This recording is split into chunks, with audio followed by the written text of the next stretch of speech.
కొడుకులు కానీ కోడళ్ళు కానీ తల్లిదండ్రులు చెప్పిన మాట వినాలి.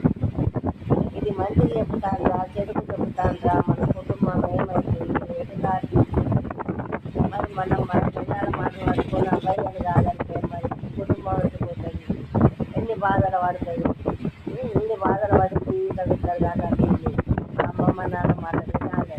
అది వాళ్ళు చెప్పేది ఏంటో అది వినాలి, భార్య చెప్పేది ఏంటో ఇది వినాలి.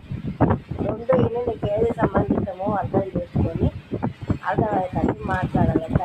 తండ్రికి భార్యకు కూర్చోబెట్టి నువ్వు విలువగా భర్త అనేటోని ఇద్దరికి మంచి సమాధానాలు చెప్పాలి.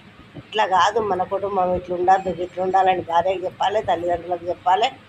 ఓపికతోనే నువ్వు ఉండాలి భర్తవు.